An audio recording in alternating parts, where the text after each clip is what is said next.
예, 오늘은 금송아지 우상 네 번째 시간이죠. 모세가 십계명 돌판을 깨트리다라는 제목으로 말씀의 은혜를 나누겠습니다. 이제 본문은 이 모세가 산에서 내려와서 백성들이 금송아지 우상을 섬기는 모습을 보고 격분하여서 시내산에서 가지고 내려왔던 그 두 돌판, 십계명이 새겨졌던 그 돌판을 깨트리는 장면으로 시작하고 있죠. 제가 말씀을 준비하면서 이런 의문이 들기도 했어요. 아니 왜 하나님은 이거 다 알고 계셨을 텐데 그러면은 모세를 내려보낼 때 하루라도 좀 일찍 내려보냈으면 금송아지 만들기 전에 좀 내려보내셨으면 이런 사단이 나지 않았을 거 아니냐. 그렇죠? 네. 얼마든지 그런데 왜 하나님은 그렇게 안 하셨을까라는 질문을 가졌죠. 이런 것도 마찬가지예요. 예를 들어서 하나님께서는 아담과 하와가 선악과를 따먹을 걸 아셨잖아요. 그죠? 그러니까 따먹지 못하게 얼마든지 하나님께서는 만류하실 수 있었고 어떻게 이제 해유하실 수 있었을 텐데 하나님은 그렇게 안 하시죠. 성경을 보면은. 그죠? 그런 것들이 이제 왜 그런지에 대한 부분들을 우리가 나중에 다루겠죠. 정답은 뭘까요? 말려도 소용이 없다. 이 인간의 죄성은요 말려서 되는 일이 아니라는 거죠. 이게 이제 사실은 우리가 이제 오늘 결론부에 가서 살필 내용이고요. 이제 오늘 본문을 이런 그 생각을 가지고 들어가 보도록 하겠습니다. 자, 출애굽기 32장 12절, 15절로 16절 말씀을 읽어볼까요? 다 같이 시작. 모세가 돌이켜 산에서 내려오는데 두 증거판이 그의 손에 있고 그 판의 양면 이쪽 저쪽에 글자가 있으니 그 판은 하나님이 만드신 것이요 글자는 하나님이 쓰셔서 판에 새기신 것이더라. 예, 이제 모세가 시내산에서 하나님께 받아가진 두 개의 돌판을 가지고 내려왔다라고 기록하고 있습니다. 그래서 이 돌판을 여기서 증거판이라고 부르는 것은 하나님께서 모세에게 초자연적인 방법으로 그 돌판에 십계명을 새겨서 모세에게 주신 그런 판이기 때문에 증거판이라는 거죠. 그러니까 하나님과 이스라엘 백성의 이 언약 관계임을 증거하는 증거가 되는 돌판이 이 십계명이라는 거죠. 그러니까 뭐 굳이 비유를 하자면 할례와도 같은 거죠. 자, 우리 17절 말씀 계속 읽어봅시다. 시작. 여호수아가 백성들의 요란한 소리를 듣고 모세에게 말하되 진중에서 싸우는 소리가 나나이다. 예, 여기서 이제 요란한 소리라는 게 히브리어 클베레오라는 말로 나오는데 큰 소리로 떠들다 이런 말이에요. 원어적인 게. 그래서 이제 옛날 개역 성경은 헌화하였다라고 하는데 헌화하다라는 말도 짓거리면서 떠들다 이런 말이에요. 그러니까 여호수아는 지금 밑에서 산 밑에서 막 와작짓걸 시끄럽게 그 소리 나는 것을 보고 큰 소리 나는 것을 보고 싸우는 소리로 그렇게 인식을 했다라는 거죠. 우리가 그렇죠. 경상도 사람들은 억양이 좀 세죠. 그래서 억양을 조금만 높여도 보통 사람들이 싸우는 줄 알죠. 근데 싸우는 게 아니었죠. 그냥 말하는 거죠. 대화하는 거죠.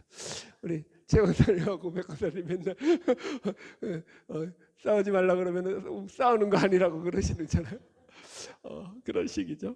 여기서도 그런 식이에요. 자, 보세요. 그런데 재미있는 것은 이 소식을 전한 사람이 누구라고요? 모세 옆에 있었던 여호수아라고 말하고 있죠.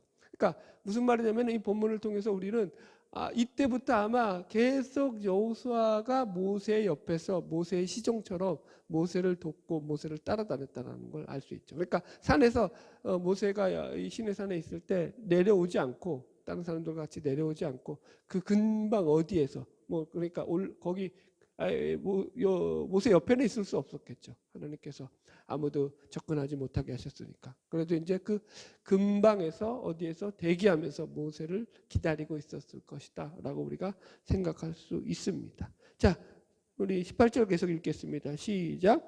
모세가 이르되 이는 승전가도 아니요 패하여 부르짖는 소리도 아니라 내가 듣기에는 노래하는 소리로다 하고. 자, 모세는 지금 정보가 있죠. 여호수아는 정보가 없죠. 하나님 앞에 들은 얘기가 없으니까. 그런데 모세는 하나님 앞에 들은 얘기가 있잖아요. 그러니까 저게 우상을 섬기면서 떠들고 노래하는 소리다라고 모세는 단박에 그 시끄러운 소리의 정체를 알아봤다라는 거죠. 19절 계속 나가볼게요. 시작. 진에 가까이 이르러 그 송아지와 그 춤추는 것들을 보고 크게 노하여 손에서 그 판들을 산 아래로 던져 깨뜨리니라. 예, 그래서 드디어 우려하던 일이 터지고 말았습니다. 모세가 하나님의 말씀을 듣고 산 아래로 내려오면서 산에서야 이제 하나님 앞에 국류를 구하면서 이 백성을 도와달라고 살려달라고 그렇게 기도를 했지만 산 안에 내려오면서는 그 속에서 얼마나 조마조마했겠어요. 이것들이 얼마나 하나님 앞에 하나님의 마음을 상하게 했으며 하나님께서 저것들과 함께하지 않겠다고 얼마나 진노를 했는지. 그러면서 이제 조마조마하면서 산에 내려왔는데 그 두 눈으로 목격하는 현상은 역시나 그죠? 이게 과간도 아니었다라는 거죠. 가까이서 보니까 금송아지 신상이 만들어져 있고 그 앞에서 춤을 추면 난리가 났다라는 거죠. 그런데 이 춤이 단순한 그냥 춤이 아니에요. 원어적인 의미로 보면은 그 증거가 32장 6절에 나와요. 다시 한번 볼게요. 32장 6절 출애굽기 같이 읽어봅시다. 시작.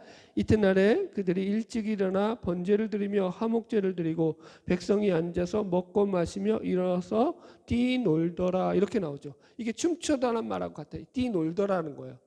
이해하셨죠? 이 뛰놀다라는 말의 히브리어 원어가 뭐냐면 차하크라는 거예요.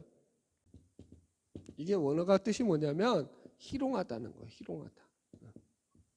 제가 너무 거친 말을 못 쓰니까 그냥 이렇게만 표현할게요. 그러니까 조롱하다, 비웃다 이런 뜻과 더불어서 여기서 희롱하다라는 뜻으로 이 말은 뭐냐면은 이방의 종교 제의들 가운데서 나타나는 남녀간의 난잡한 혼음 의식을 가리키는 말이 이 바로 본문의 말이에요. 그러니까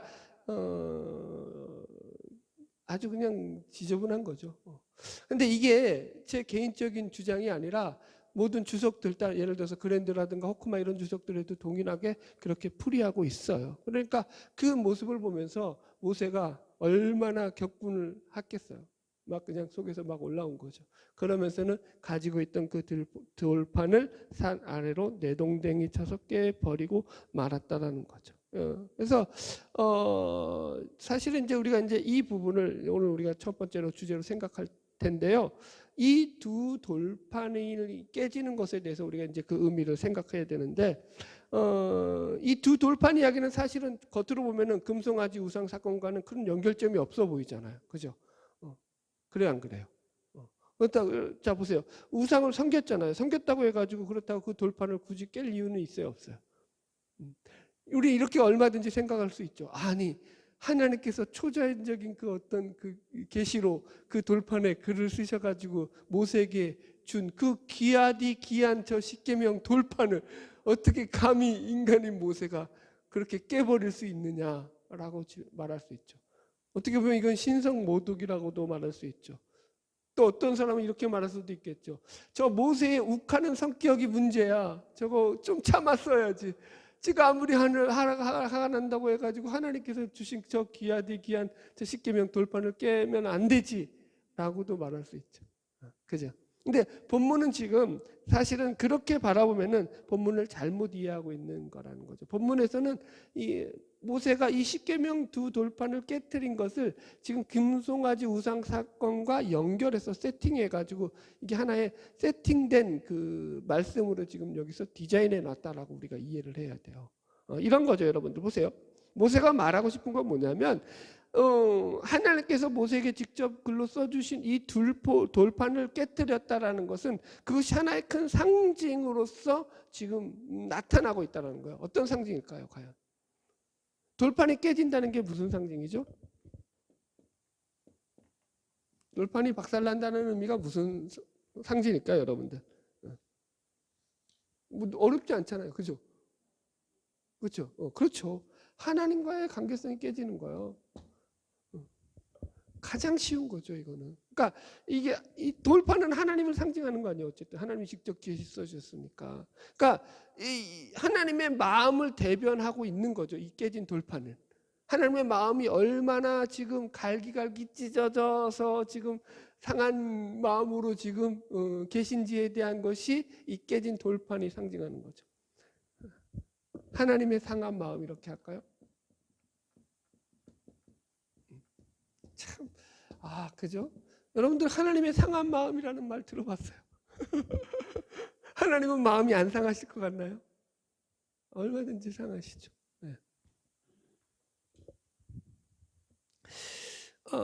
그래서 실제로도 하나님께서는 모세에게 내가 이 목이 뻣뻣한 백성들을 다 진멸하고 너로 새 백성을 만들어 큰 나라가 되게 하겠다라고 그 앞에서도 한번 얘기하셨죠.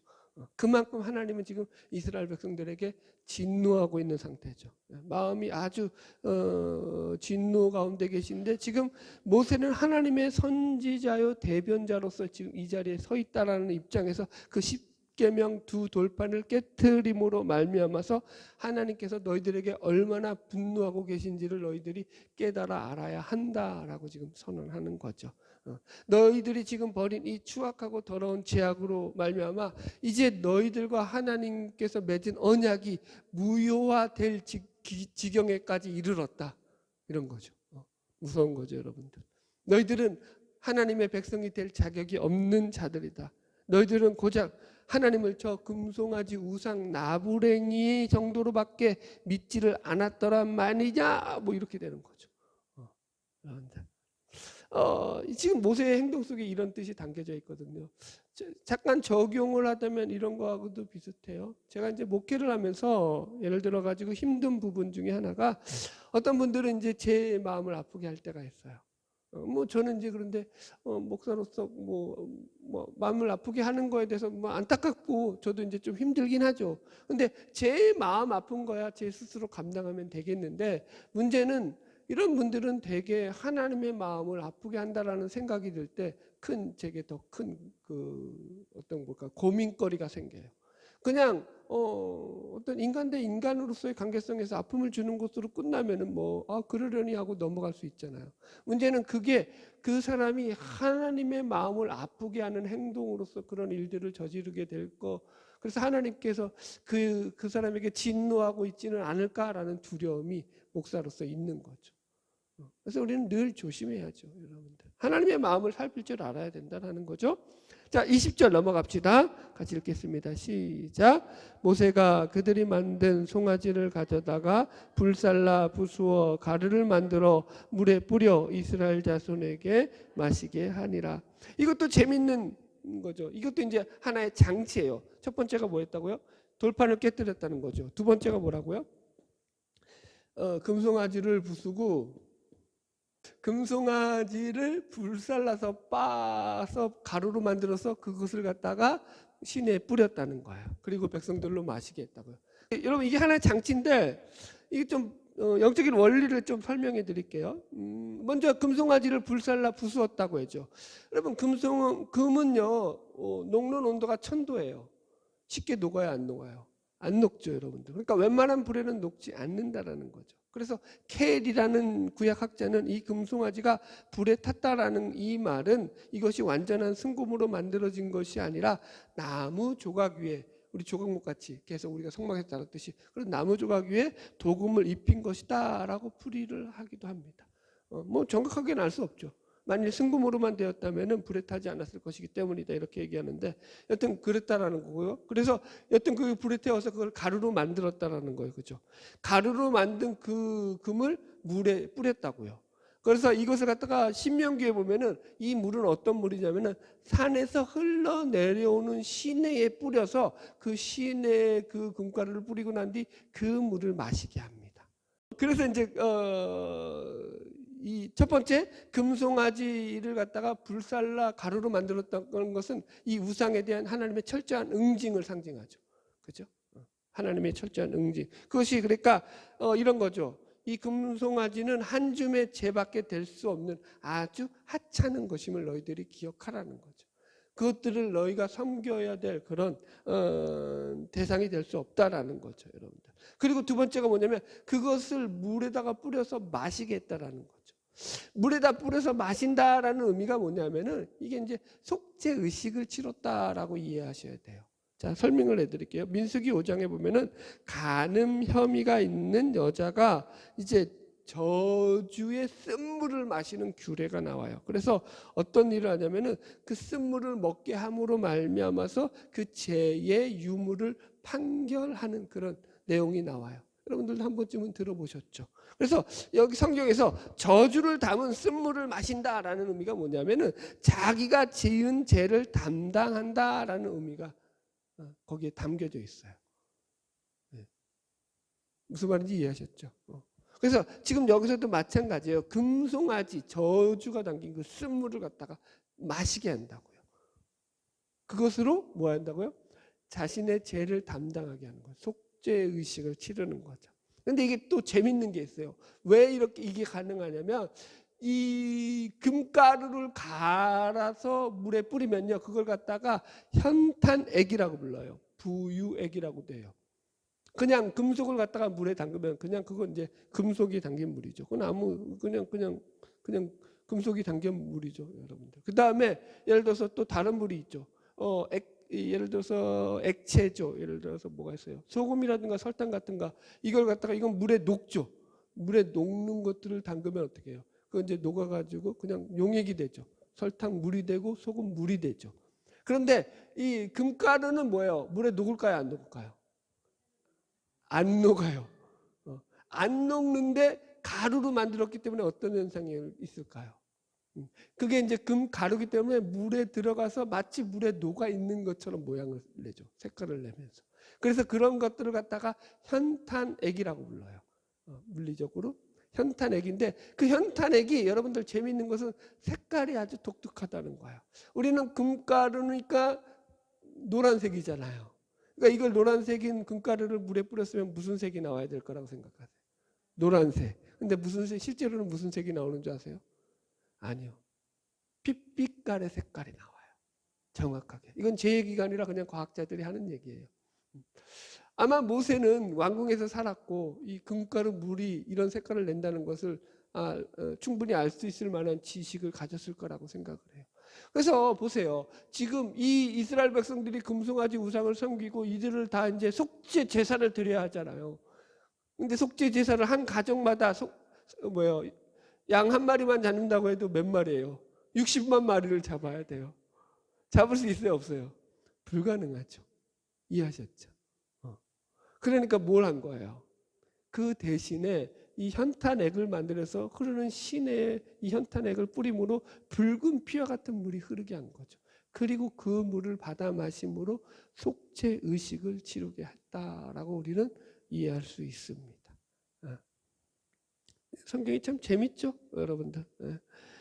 그래서 우리는 여기서 이제 이 금송아지 사건에서 이제 십계명 돌판을 깨뜨리고 이 현탄액을 마시게 하는 것으로서 우리는 두 가지 큰 의미를 발견할 수 있어요. 먼저 금가루 물을 마시게 했다라는 것은 첫 번째 그 물을 마심으로 우상이 만든 그 우상의 무익함과 부질없음을 상징하고 있고요. 또 그 핏빛 색깔이 된 그 물을 마심으로 말미암아서 그들의 죄를 돌아보게 만드는 것이라고 우리는 그렇게 말할 수 있습니다.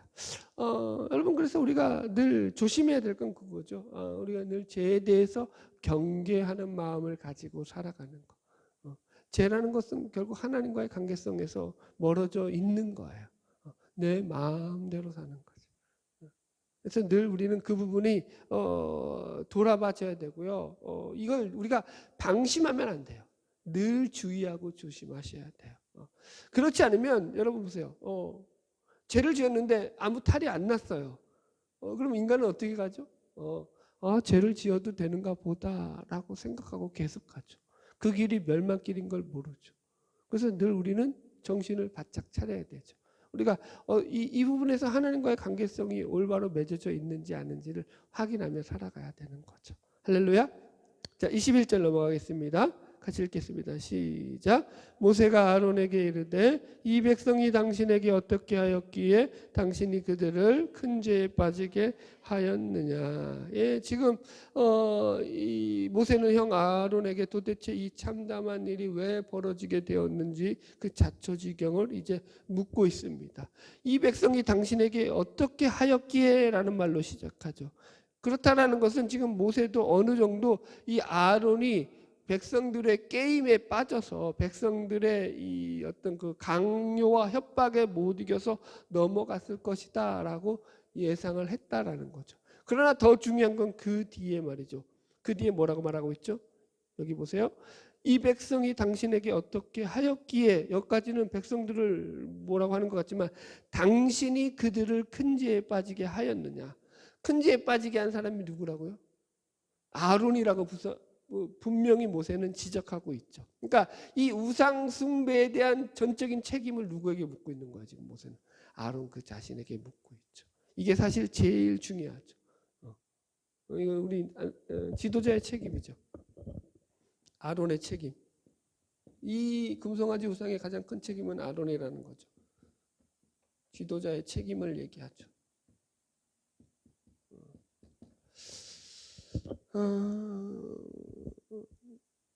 이런 거죠. 아론 형 당신은 하나님의 편에 서서 백성들을 잘 이끌어도 시원치 않을 판에 도대체 어떻게 되어서 하나님을 배반하는 이 엄청난 우상 숭배의 죄를 짓고 말았습니까? 라고 이제 아론 형을 갖다가 책망하고 있죠. 이 말씀을 오늘 좀 적용하고 말씀을 끝내려고 하는데요. 오늘날 우리 교회 지도자들의 문제도 사실은 이게 엮여져 있기 때문에 우리가 생각해 보아야 되죠. 야고보는 말세가 될수록 더욱 가르치는 자의 역할이 중요함을 분명하게 말하고 있는데요. 야고보서 3장 1절에 이렇게 말씀하고 있어요. 내 행조들아 너희는 선생된 우리가 더 큰 심판을 받을 줄을 알고 많이 선생이 되지 말아라. 이런 구절을 읽으면 저는 슬프죠. 나는 왜 선생이 돼가지고 내가 왜 이 길을 가야 되는지. 네, 여러분들 보세요. 초대교회 때는 랍비나 선생의 위치가 매우 중요했죠. 가르치는 은사는 서신서를 보더라도 아주 중요한 역할로 나오죠. 그래서 그 지금도 마찬가지죠. 이 가르치는 역할에 있는 이 목사의 위치가 얼마나 중요한지는 뭐 설명하지 않아도 여러분들이 너무나 잘 알고 있죠. 그 당시에 마찬가지예요. 이 가르치는 자리에 있는 자들은 관심과 존경을 받는 그런 위치에 있기 때문에 많은 사람들로부터 지지를 받던 자리였고, 그래서 그런 자리를 욕심내는 사람들이 많았죠. 그러다 보니까 이제 그 자리는 잘못된 동기에 의해서 선생의 자리로 오르려고 하는 이들이 있었다라는 거죠. 거기에 대해서 야고보가 지금 이렇게 경고하는 거죠. 보세요. 많이 선생이 되지 말아라 라고 하는 말씀은, 그 경고는 반대로 말하면 이 선생의 역할이 얼마나 중요한지 깨달아야 한다라는 말과도 같죠. 그죠? 여러분들, 다른 사람을 믿음으로 인도하길 원하는 사람은 자신이 가르치는 대로 살려고 노력을 해야죠. 예수님께서도 누가복음에 이렇게 말씀하고 있어요. 누가복음 12장 48절, 알지 못하고 맞을 일을 행한 종은 적게 맞으리라. 무릇 많이 받은 자에게는 많이 요구할 것이요 많이 맡긴 자에게는 많이 달라 할 것이다. 여기서는 제가 또 조금 안심이 돼요. 웃자는 얘기예요. 여러분, 많이 맡은 자일수록 예수님께서도 뭐라고 했다고요? 더 많이 그 책임을 따져 물을 것이다 라고 얘기하고 있죠. 그래서 우리가 신앙도 마찬가지죠. 우리가 하나님 앞에 더욱더 하나님의 은혜와 하나님의 기쁨과 소망을 우리 속에서 발견하면 발견할수록 그 맡은 자의 책임을 더욱더 우리가 막중하게 여기고 살아가야 되는 거죠. 사도 바울이 지도자의 역할에 대해서 이렇게 얘기하죠. 디모데후서 4장 3절이에요. 때가 이르리니 사람이 바른 교훈을 받지 아니하며 기가 가리워서 자기의 사욕을 쫓을 스승을 많이 두고 또 귀를 진리에서 돌이켜 허탄한 이야기를 따르니라. 그러니까 말세에 나타나는 증상 중에 하나가 사람들이 거짓 교사를 그 귀가 가려서 자기의 사욕을 쫓아가지고 자신들의 귀에 듣기 좋은 말을 하는 그런 거짓 교사들을 많이 따라간다라는 거죠. 제가 이제 목사로 살면서 이제 그걸 점점점 깨닫죠, 여러분들. 목사가 가장 큰 부담은 결국 성도들이죠. 목사의 가장 큰 부담은. 왜 성도들이 되죠? 여러분들. 이건 이제 사람과 사람과의 커뮤니케이션으로 이루어지잖아요, 설교가. 그죠? 그냥 목사가 그냥 강대상에서 그냥 하나님 말씀입니다 하고 선포하고 끝나나요? 그게 아니죠. 반드시 그 선포 뒤에는 성도들과의 그 커뮤니케이션 가운데서 이루어지는 의사소통 가운데서 이루어진다고요. 그래서 잘 듣게 만드는 것도 목사의 역할이죠. 그런데 여러분들 사람들은 사실 듣기 싫어하는 말들이 너무 많죠. 특별히 죄에 대해서는 너무 듣기 싫어하죠. 아니 세상에서 나가서 살기도 힘들어 죽겠는데 그래서 교회에 위로받으러 왔는데 교회에 와서까지 이 죽일 놈들아 하면 어쩌자는 말이냐라고 하면서 사람들은 오히려 그렇게 그런 것들을 싫어하죠. 여러분 그래서 우리가 말씀을 여러분들 늘 하나님의 말씀은 우리에게 잘 들을 수 있도록 우리의 마음밭을 다스리는 것도 중요하다고 생각하고요. 저를 위해서도 여러분들이 늘 기도해 주셔야 될 부분이 그 부분이죠. 하나님의 말씀을 잘 전할 수 있도록 지혜롭게 전해야죠. 맨날 여러분 그렇다고 해가지고 맨날 죄만 얘기할 수 있는 것도 아니죠. 그렇다고 맨날 그렇다고 천국만 얘기할 수 있는 것도 아니잖아요. 하나님의 말씀이 우리 성도들한테 잘 전달되어서 그 말씀이 잘 풀어질 수 있도록 늘 기도해 주시기를 바랍니다. 할렐루야. 이런 거예요. 제가 이제 늘 저도 마찬가지죠. 하나님의 말씀을 읽고서 제 나름대로 이것을 이해하고 묵상하고 연구해서 신앙의 본질을 여러분들에게 말씀을 풀어 가르치려고 노력하고 애를 씁니다만 그럼에도 불구하고 늘 제 안에는 하나의 어떤 그 질문이 있죠. 내가 지금 똑바로 가르치고 있는 것이 맞는가라는 거죠. 이 질문은 늘 있죠. 늘 있을 수밖에 없죠. 왜요? 이 질문을 걷어내는 순간 어떻게 되는 거예요?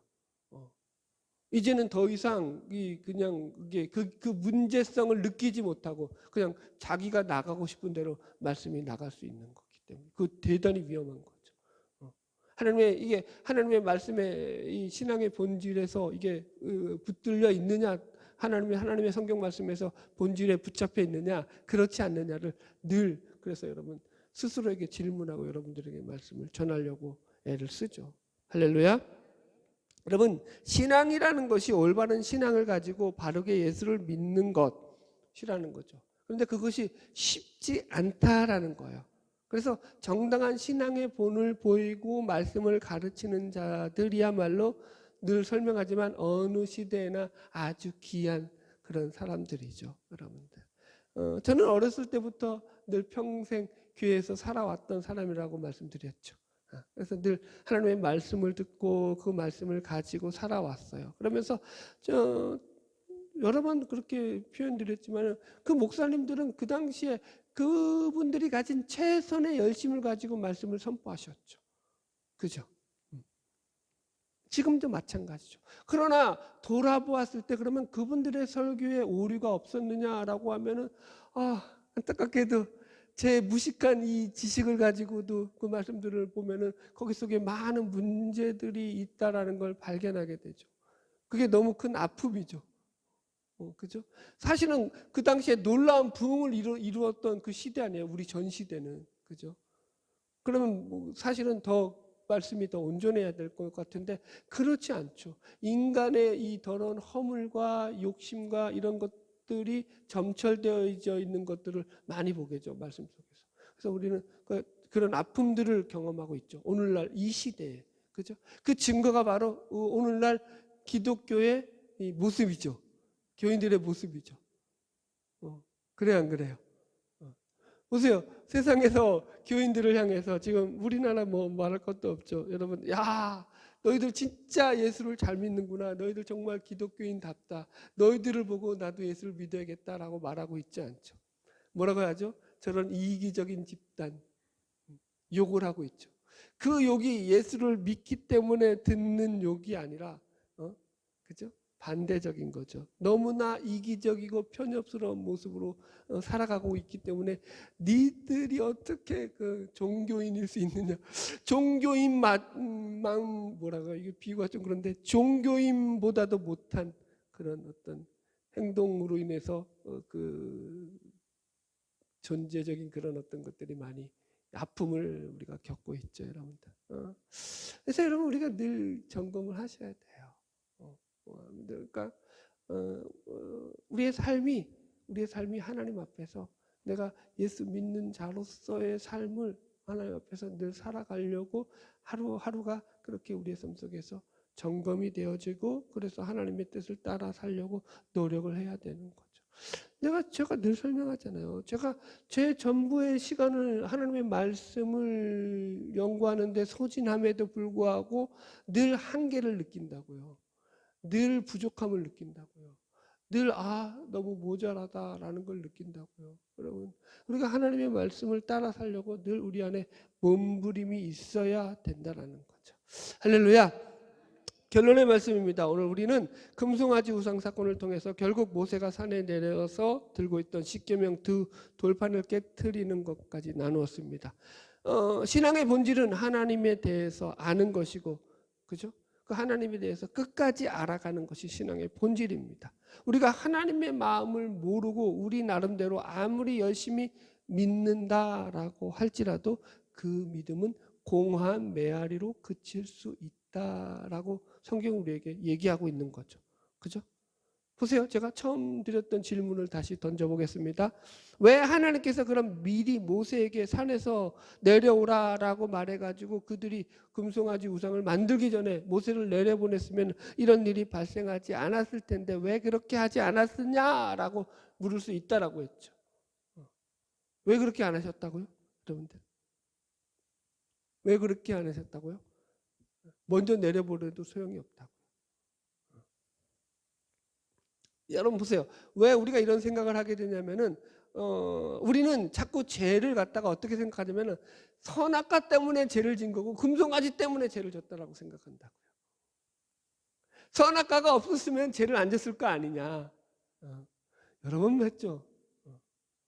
여러분 선악과가 없었어도 죄를 졌다고요. 선악과는 하나의 상징이죠. 그죠? 인간의 타락을 나타내는 상징이 선악과죠.